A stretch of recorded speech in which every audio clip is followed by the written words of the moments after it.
Hi, everyone. Welcome. I am so glad you're here. I am Robin Withrow-Wong, and we are talking about plant-based nutrition today, and more specifically about plant-based nutrition and heart health, okay?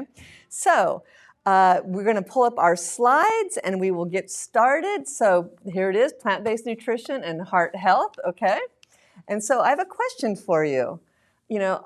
What is your motivation to be here? I am so glad you're here because being here means that you're interested in nutrition, eating better, or you want to, we all want to age well and vibrantly, right? And so nutrition is part of that. And so what is your motivation? Why, what brought you here today? And then, we're going to go over some heart Recording disease stats. in progress. And we're going to go over the standard American diet. That's the abbreviation SAD, okay? And then these are kind of what we're doing. So we're going to do nuts and bolts of whole foods, plant-based eating. So if you're new to that concept, we're going to kind of jump into that. And then we're going to do some cooking, all right? We're going to do some cooking. So here again, what brought you here today? Have you heard about plant-based nutrition, right? And maybe you're curious, right? Are you starting to see plant-based, on some of the labels that you're seeing in the store, right? And you're like, oh, what is that? And I lost my slides here. Maybe you're worried about your heart health. Is that, maybe someone in your family has been told they have heart disease or atherosclerosis, or maybe they've had a heart attack. Maybe it's high cholesterol, right? Maybe that's why you're here, and I'm glad you are. You're in the right spot.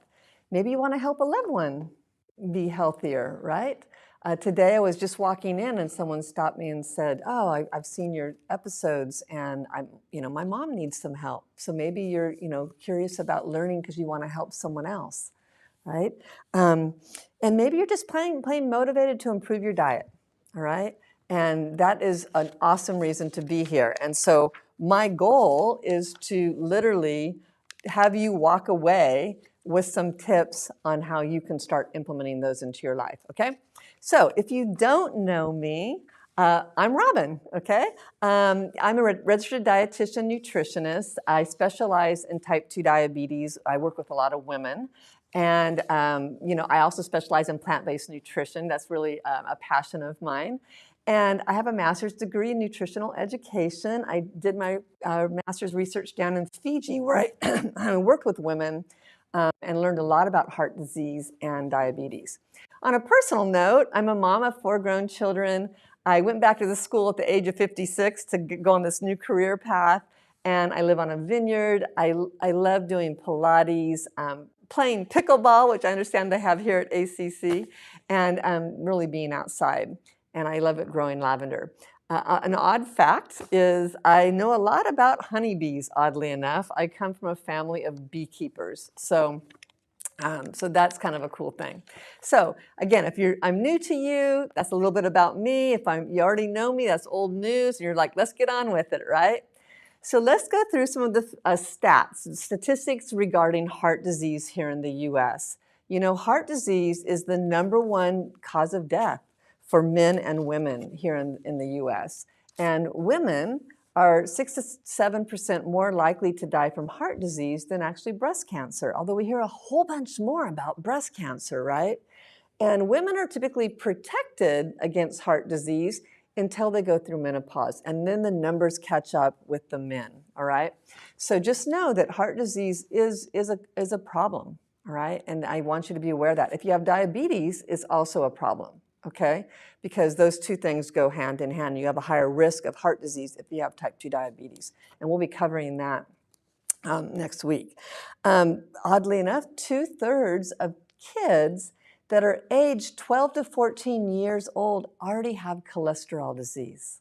That means they have cholesterol building up in their arteries. So if you have grandkids, right, think about that. Just because of the foods that we eat, and we'll get into that.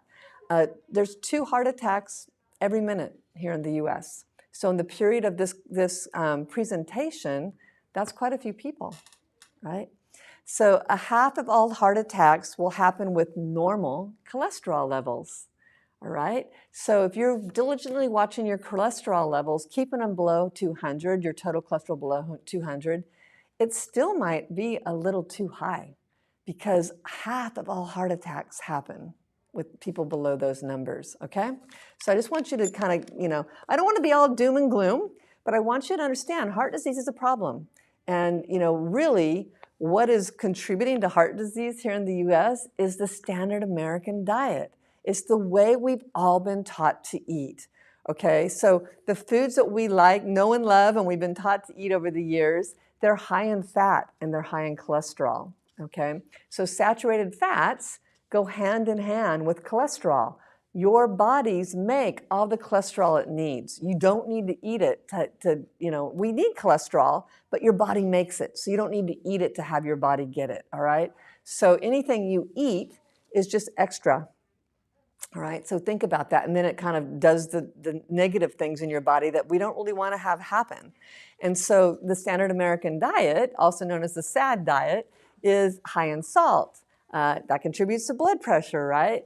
It's high in sugar. It focuses on processed foods, and it's really low in fiber. And fiber is one of those things that are really important with our overall health. And I want you to realize that. And so that's the beauty of the plant-based diet. Eating it kind of combats all those things, okay? It does. It's really an easy way to bring yourself health, okay? So the next thing is, let's talk about lowering cholesterol, all right? Because lowering cholesterol is really key. And cholesterol is a waxy substance, and I hope you can see the diagram on the screen. So you see a clean artery, and I'm sure you've all seen these, and then you can see where it starts to build up, and that's the yellow substance, it's that waxy substance. And cholesterol is not inherently bad. In fact, your body needs some, the stuff we make, right? But too much can really pose a problem for our arteries, all right?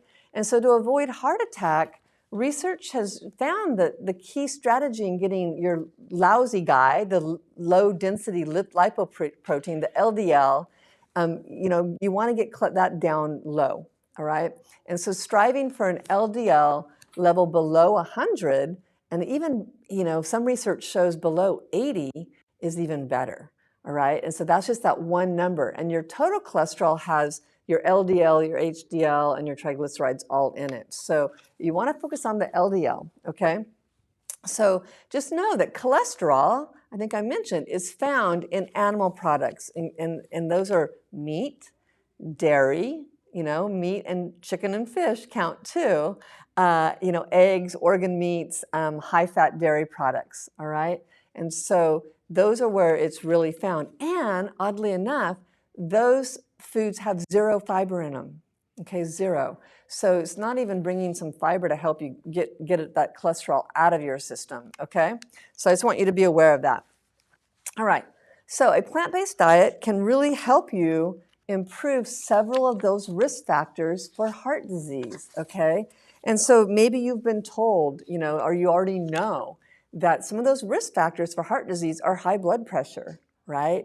Or high cholesterol, atherosclerosis, that's the hardening of those arteries, okay? They get less pliable and they're stiff.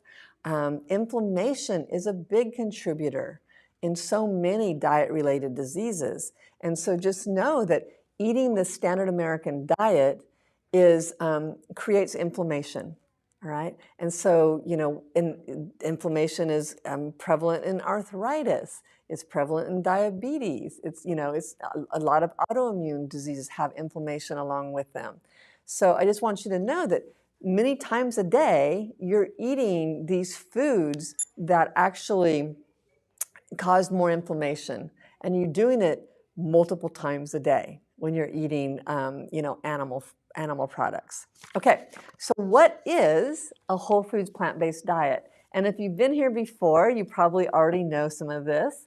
And I'm so thankful that the ACC lets me come share this information with you multiple times because, you get a little bit each time you come, and you're able to apply a little bit each time you come. And so this is what I hope to have you happen. Say, take something away and then apply it to your life, okay? Apply it to your diet pattern.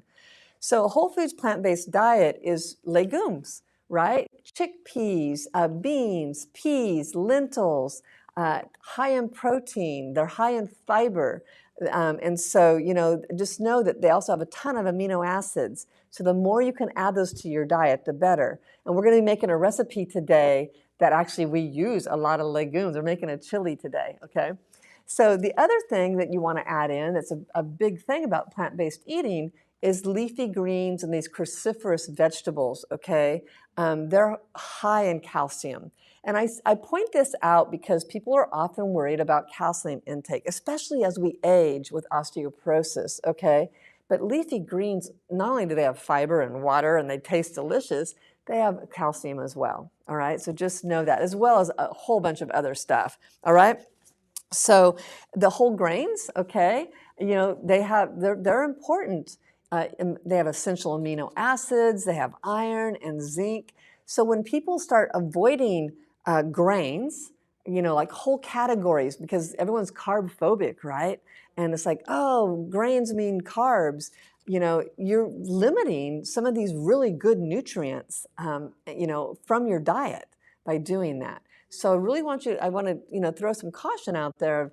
Be careful of what you're avoiding, all right? Because some of these things that we've labeled bad, or someone's labeled them bad, aren't necessarily, aren't necessarily bad for you. They can actually bring some good stuff to you, okay? And so then the nuts and seeds, you can sprinkle some walnuts on your oatmeal, and you can, eat some, have some peanuts over your stir fry or something like that. Okay, those are really valuable things as well, and that's where you get the good fats. And so, because people say, "Oh, I need fats," well, you don't actually need them, but there's plenty of foods that provide them for you. But they also bring so many other things. So I want you to be thinking about, when you think about your food, what else is it bringing to my diet? Okay, what else is it providing me? And so I like to tell the kids when I work with them, and I tell adults too, eat a rainbow. You want a bunch of colors in your diet, okay? Because anything with color and vibrant color is full of vitamins and minerals and antioxidants, and those are all very health promoting, okay? So that's kind of the basics of plant-based nutrition, okay? And so, what are some ways you can get started? All right. The beauty of the plant-based, method of eating is that not only does it help heart disease, it helps your diabetes. It helps with weight loss. It tastes delicious. We actually eat better, more nutritious, tasty food than my family does, than we ever did before we switched to a plant-based lifestyle, okay? So I want you to realize that, there's still room to have a treat now and again, but just realize that, if you want health, you're gonna have to make some changes, all right? And so these are the steps I want you to consider doing. So, and do one or two, do one and start that. Just start with one thing and then move on, all right? So the first thing is, read your labels, all right? And pay attention to the ingredients.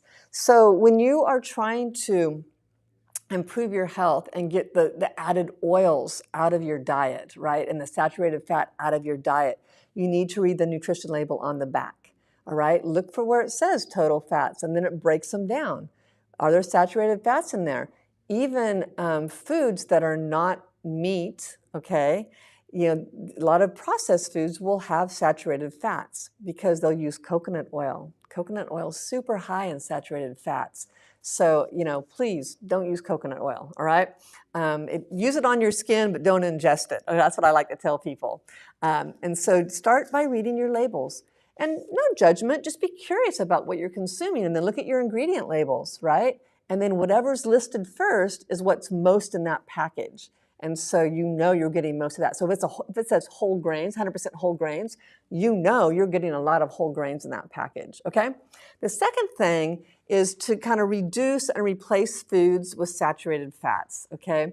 So what does that mean? Like, for example, today we're making a vegetarian chili, and I've used a substance in there, kind of a secret substance, that is going to appear to be like a ground beef, okay? but it's not. It actually, so there's no saturated fat in this chili, but yet it tastes delicious, okay? So I want you to just realize, okay, where can I replace this? If you're still eating some meat, change the ratio of your plate. You know, use the meat as a condiment or as flavoring, you know, and add more vegetables, add more legumes, add more whole grains, right? Because if you're eating a food with low in fiber, you want to pair it with something high in fiber. Okay, so just keep that in mind. The fiber certainly helps you, you know, it helps, you know, keep everything moving through, all right? So that it really, you know, is good for your GI system. It feeds your microbiome. The second thing is it's really fills you up. So you eat less. And if you have, you know, diabetes, like we'll talk about next week, it's one of those things that actually will help stabilize your blood sugars as well. All right. So just know when you eat a plant, so for heart health, when you eat a plant-based diet, you are lowering your cholesterol off the top, and you're also, if you're eating a small amount of meat, you're eating more fiber that's going to help you get rid of that, have that cholesterol carried out of your body, because you're eating a lot of soluble fiber, okay? So just keep that in mind. And so people always ask me, okay, how many saturated fats should I eat, right? Just know that the American Heart Association, it keeps trending down what they recommend, and they recommend about 6 to 7% of your calories per day from saturated fat. So what does that look like?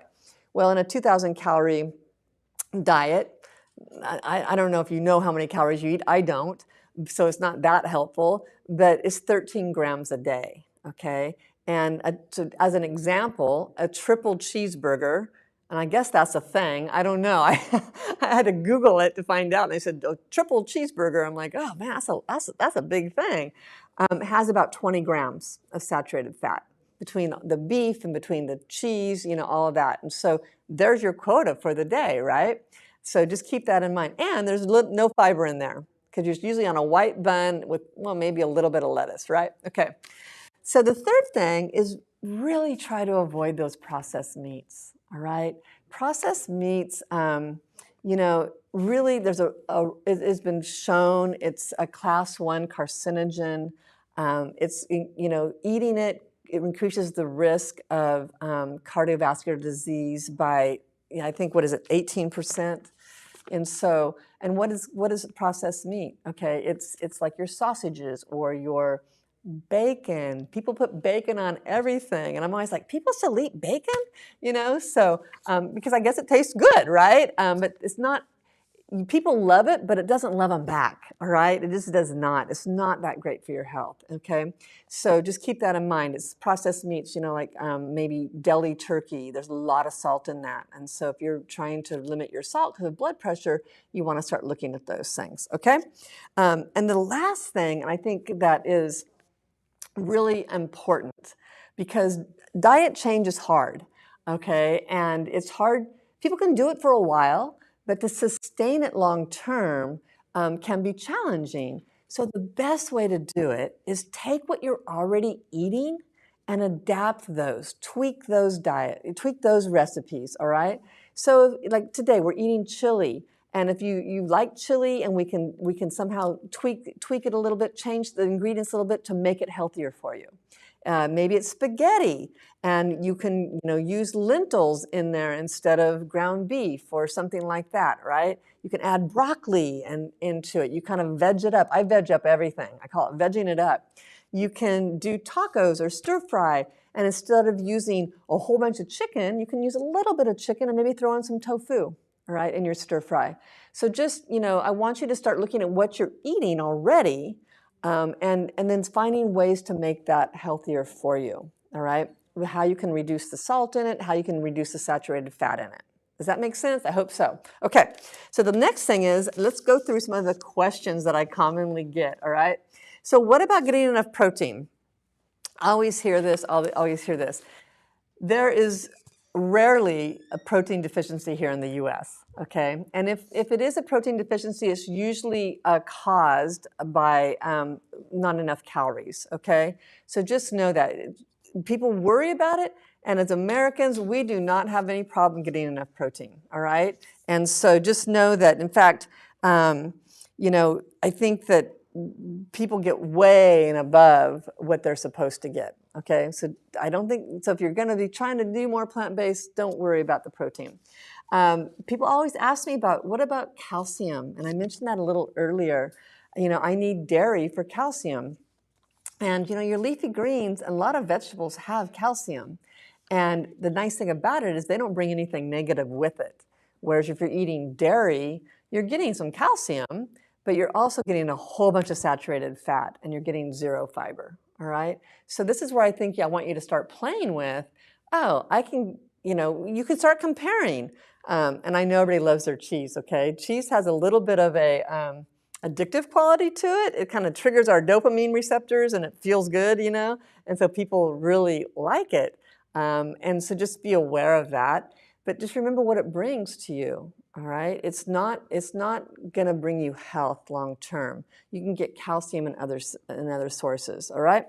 The other thing is, what about eggs? Because eggs and cholesterol are always talked about. And there was a study not that long ago that says, everyone's all happy, we can eat eggs again.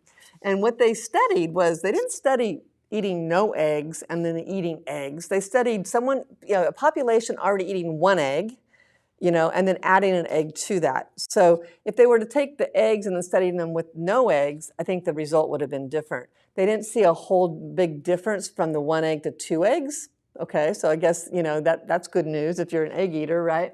But just think about eggs. How do you normally eat them?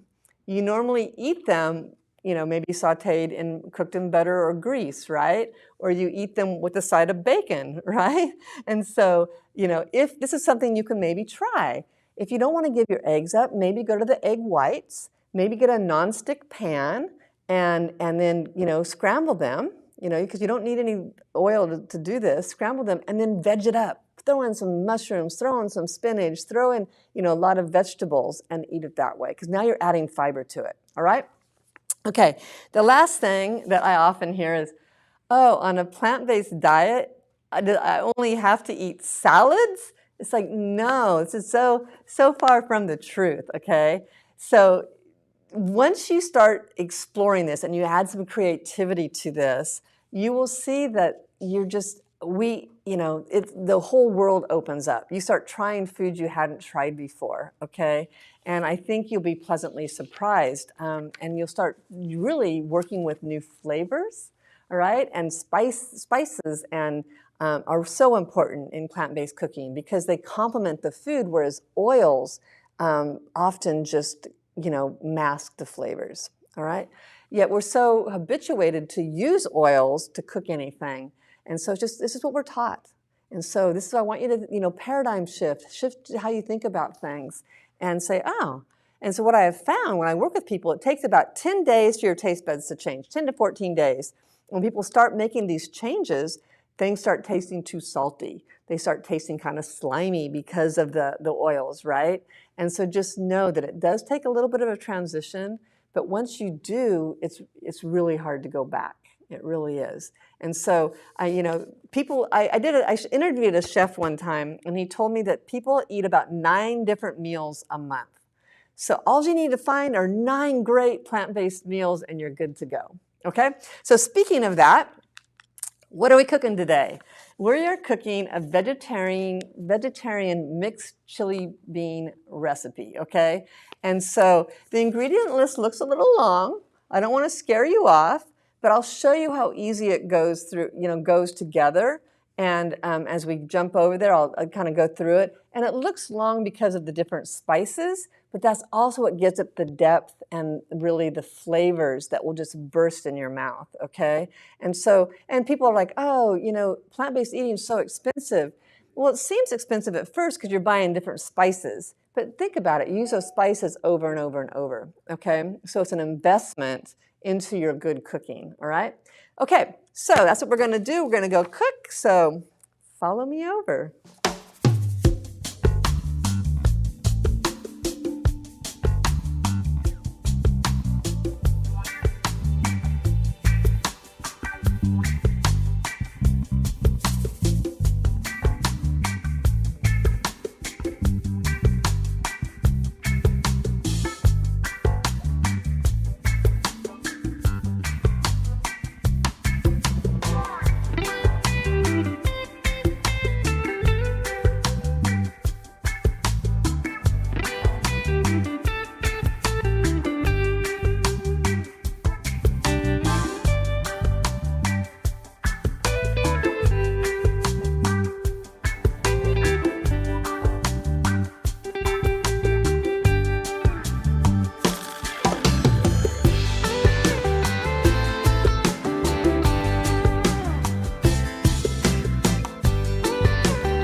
everyone. Here we are in my kitchen, and we are going to cook the vegetarian mixed bean chili that I told you about.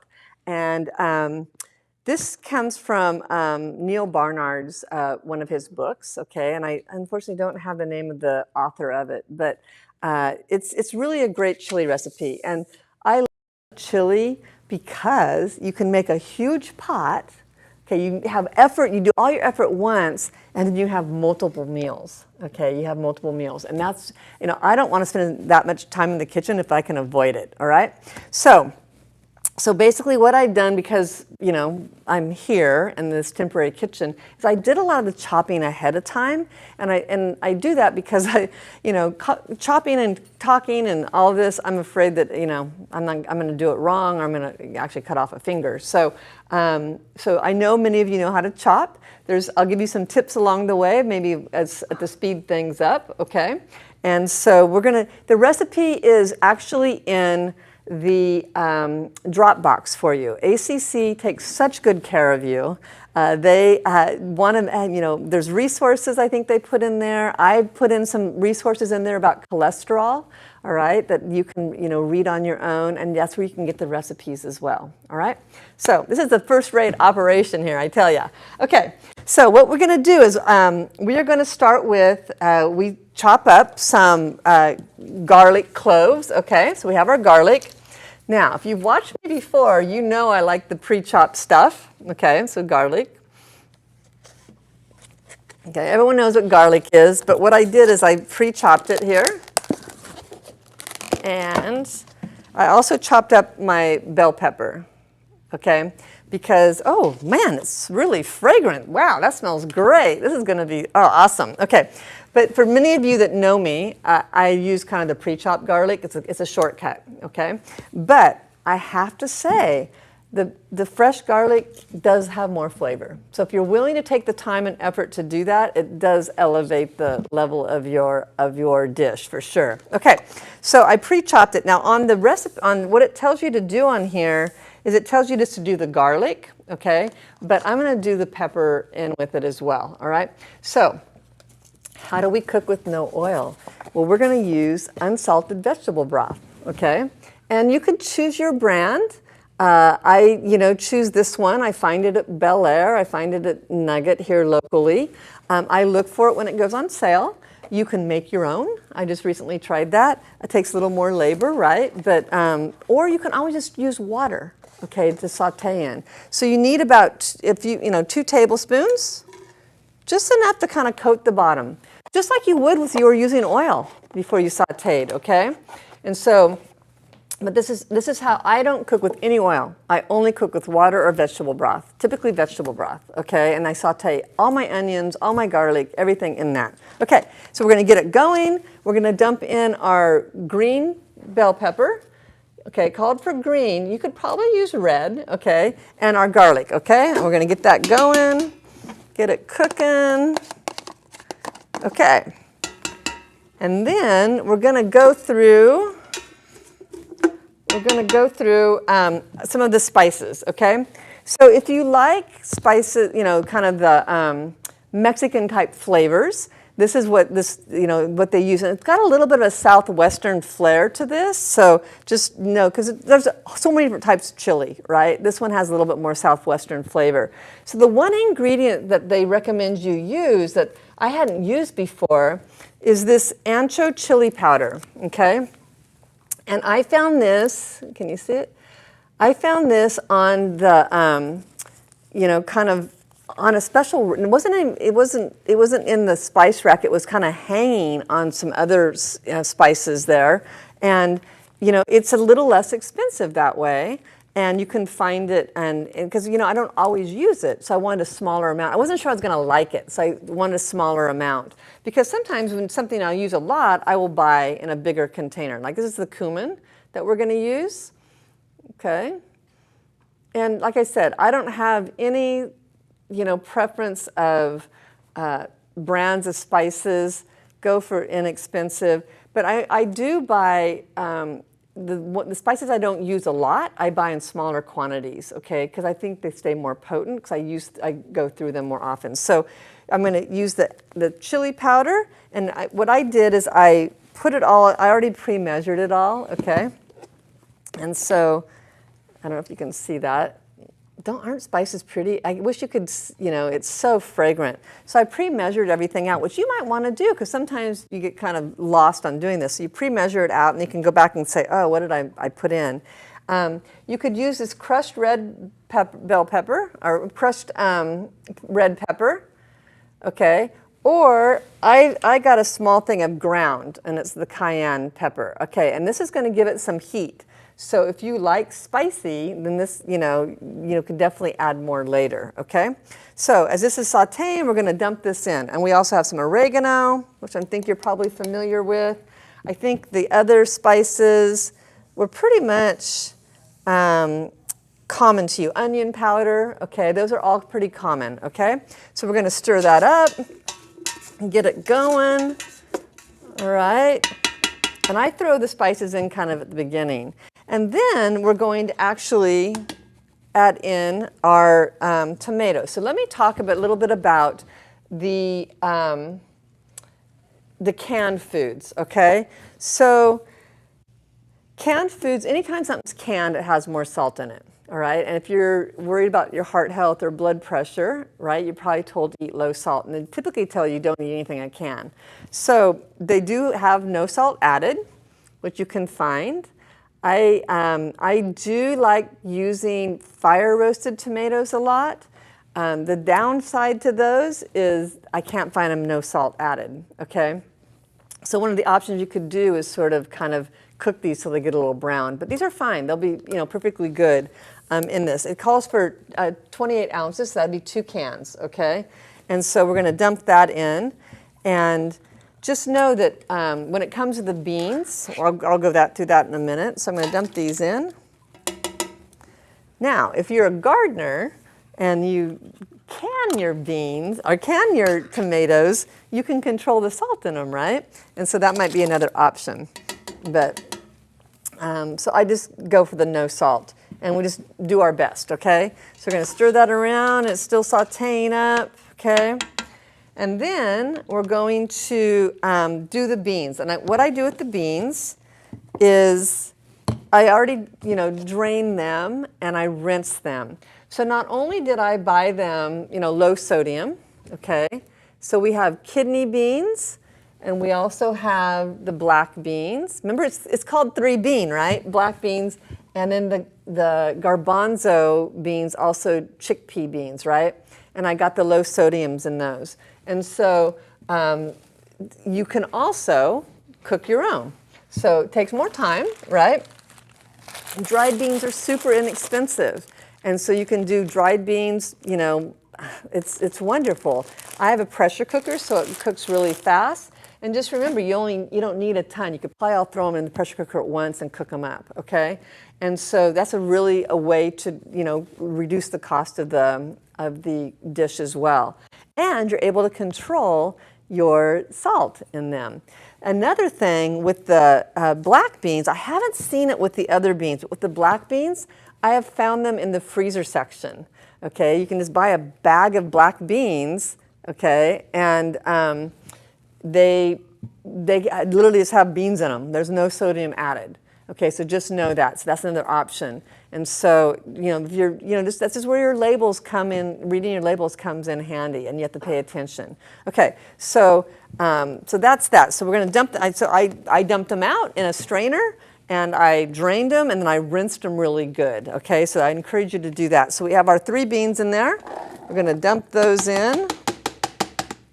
Okay, and then the next thing is, I'm going to stir those up. It's starting to look like dinner. There we go. And I'll show you a picture of it in a minute. So then we're going to add in, so we've done, if you're going down the list, we've added in most of our seasonings. I went ahead and added in the onion powder earlier, okay? And then we did the beans. So now it says to add 3 cups of hot water. And you're wondering, I wonder why we're doing that. Well, one of our secret ingredients is something called TVP, okay? And that is textured vegetable protein, okay? And it's basically made from the soy product, okay? And I'll show you, it looks a little like little bits. Now, I've actually made bacon bits out of these, okay, if you're a bacon bit person. And so what it's going to do in this dish, it's going to be a little like hamburger in there, because it literally just absorbs the flavors, but it gives that texture of having a hamburger meat in here, okay? And so I measured out, it calls for 1.5. Now, what I found is 1.5 cups was kind of a lot in this. It was very, seemed like a lot of ground beef in there, although it's not. I mean, if that's what you like. But the idea of having these 3 cups of water is that this is going to absorb it, okay? And so if you're going to use less of this, you need to use less of the water. Does that make sense? But just to follow the recipe, I'll show you. So we dump this all in. And it says to do the hot water, okay? Because you've already kind of got your heat going here. You've sauteed, you got a little bit of bubbling going on, a little boiling. And so you add your hot water in. That's going to keep that going. And like I said, you can use less. You can use if you choose to. So we're going to stir that around. And so what will happen is the textured vegetable protein, and it's high protein, okay, will start absorbing some of that liquid. Okay, as it heats up and it's simmering, okay? So from there, then we're going to go into some different spices. So we have, well, first we're going to add our corn. And so you can buy frozen corn like this, okay? I had to take it out of the bag because otherwise it would have been a soggy mess, okay? And so I always keep corn in my fridge, all right, because it's great to throw into stuff like this. And I measured it out, and I'm going to dump that in. Okay. It gives it a little bit of a sweeter flavor, but also think about just how many great things. And you know what I love about this? Remember I said eat a rainbow? So we have black and yellow and red and this green, all these great colors going in there. I know I'll show it to you in a minute. Okay, so we've got that in, and then we're going to add in. And I put it all together. It's soy sauce. I didn't bring my huge soy sauce, but it's a 1/4 cup of low sodium soy sauce, okay? A tablespoon of hot pepper, all right? So this is really your choice. It could be Tabasco. It could be I think there's some others that people like. I'm not a hot sauce person, but everybody has their favorite. This one I just saw it was a small bottle, so I got it. This is chili habanero. So you choose yours, and so you do a tablespoon of that, and you do a little bit of sugar, a little teaspoon of sugar, okay? So we're going to dump that in, and then we're going to add a secret ingredient, all right? We're going to add in some cocoa powder, a tablespoon of cocoa powder. Seems like an odd thing to add, doesn't it? But actually, it's not. So we do our tablespoon of cocoa powder, dump that in. And the idea behind that is that it's actually going to give it more of a meaty flavor, oddly enough, okay? And the thing about cocoa is that it actually has a lot of flavonols in it. And so there's oh, sorry, I didn't show this to you. There we go. And so, antioxidants, okay? And so there's been a lot of research around cocoa and brain health as well. So anytime we can sneak it in there is really awesome. Okay, so we have everything. Yes, sugar, a little bit of the sugar and the soy sauce were in this. All right, we're going to mix it up, and it's going to cook and cook and cook, okay? So now we're just going to simmer it, and you'll see that it's going to start simmering down. Okay, I don't know if you can see this. Okay, look how colorful that is, right? Okay, so we're going to simmer it. It's going to cook. And then as it starts simmering, you'll notice that it might still be a little soupy. So what you can do if you want it to be thickened up is you add in some cornmeal. All right, I'm using the polenta. You can do a finer grind of it, or just, whatever. And you do about 2 tablespoons over the top, and it kind of thickens it up. But it also adds some flavor. So when you think about a thickener, like using flour or something like that, pretty boring, right? But when you use something like this, look at how beautiful that is. You got your, corn, and you throw that in, so it adds flavor, it thickens it up, and it's bringing something to the game. Remember, everything has to bring something to the game. Okay, so that's going to cook up, and we're going to stir it in, and it's basically 15 to 30 minutes until you're ready to eat it. Now, you can serve it over rice, you can serve it over quinoa, you can serve it over nothing, right? So with the magic of TV, here we go, right? I'm going to show you. Serve some up so you can see it better. And what I did is you can just take some corn tortillas, right? And you can eat them soft if you choose to. But what I did is I make my own corn chips. So I basically, wetted them and sprinkled some seasoning on them, and some you can see it, and then bake them. Just bake them for about 10 minutes. I use a convection oven. Many of you probably have air fryers. Okay, you could do that. And you can serve it, along with your dish. Okay, here's a scoop. Okay, can we see this? Doesn't it look great? It's got the green and the yellow, and it looks like it has ground beef in it, doesn't it? And it doesn't. It's the textured protein. So that is our vegetarian mixed bean chili. How many of you think that you can do that? I mean, it seems pretty easy. And think about it. You have, a pretty good sized pot here. Now you can eat, a couple dinners, couple lunches. This is what I had for lunch, okay? And, or it'll stay in the fridge for a little while. I haven't tried to freeze it yet, so I don't know how that would be, but I'm going to try that, okay? So looks like there's some questions. I just can't see them completely. Not yet. Not yet? Okay. Okay, so there we go. Bon appetit. I can't wait to have the guys in the studio give it a go. Are we good? Last call for questions, everyone.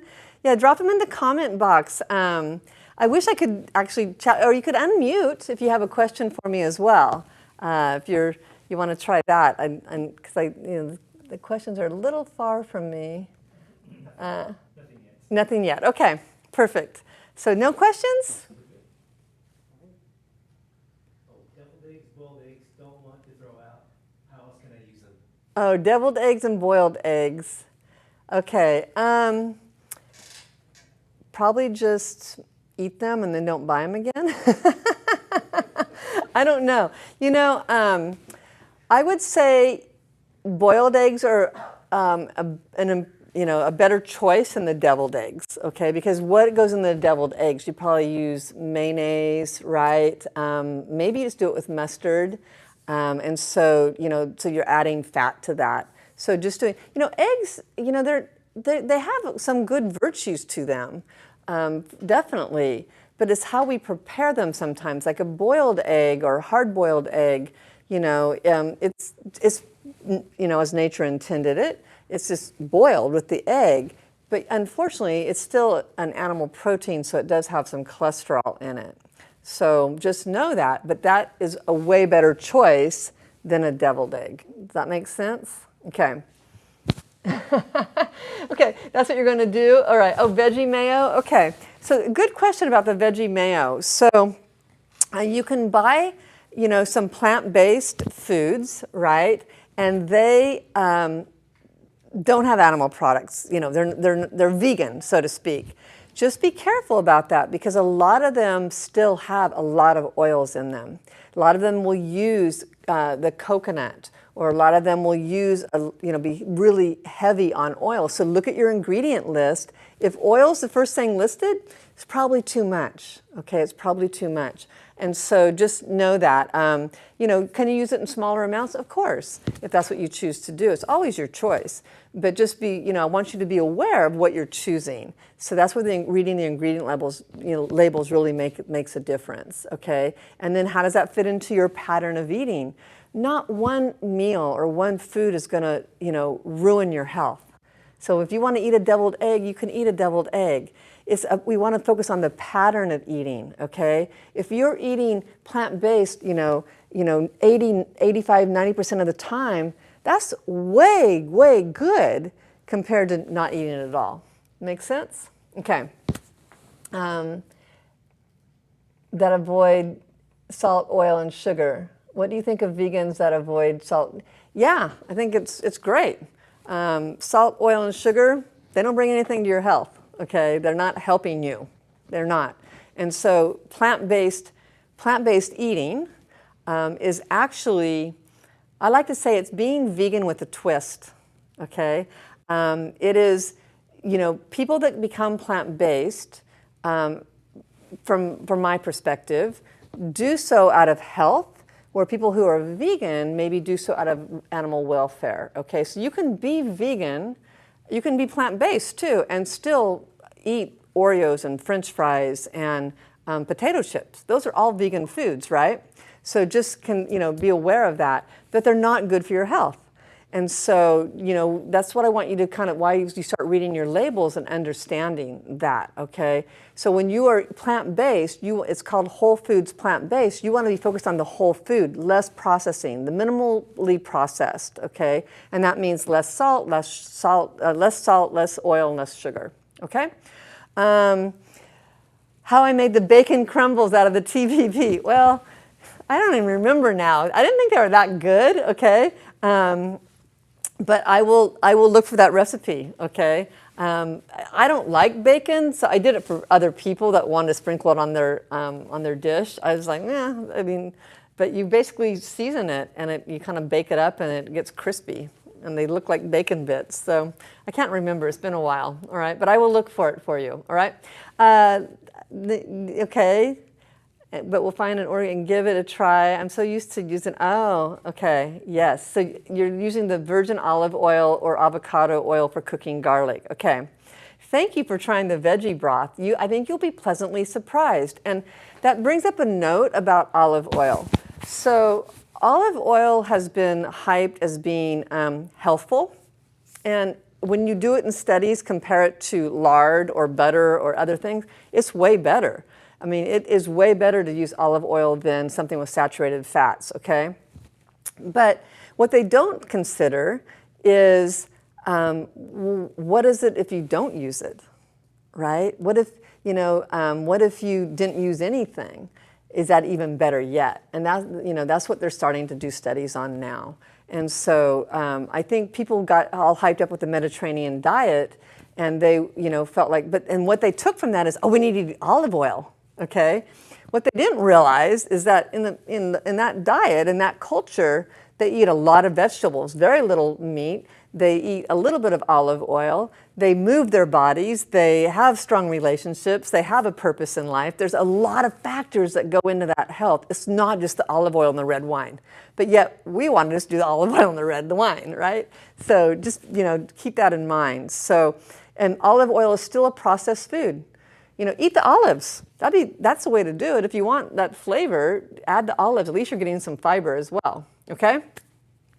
The McDougall plan. So what do I think about the McDougall plan of eating mostly potatoes? Oh, he's a starchivore. Yes, he is. And so that's a really good question. I'm a huge advocate for Dr. McDougall. I've been to many of his classes, read all of his books, followed some of his recipes. And I think that, it depends on what you're going for. I like potatoes, but I don't want to eat only potatoes, right? I like leafy greens and everything else. And so, I think it just depends on what you want to follow. Okay, it really does. It just, you know, but I think he has a good message. He really does. Because the goal is to get people moving in that direction from eating all these animal products. All right, so just keep that in mind. Okay, any other questions? I think that's all. Is that it? Okay. Thank you, everyone. I want to say again, I'm so glad you were here. I want to thank ACC for having me and providing this opportunity for you to come learn and how to learn to get better health. And I will be back next week. We'll be talking about diabetes, okay? And then the week after that, we'll be talking about weight loss. So, hope to see you here. See everyone. Bye.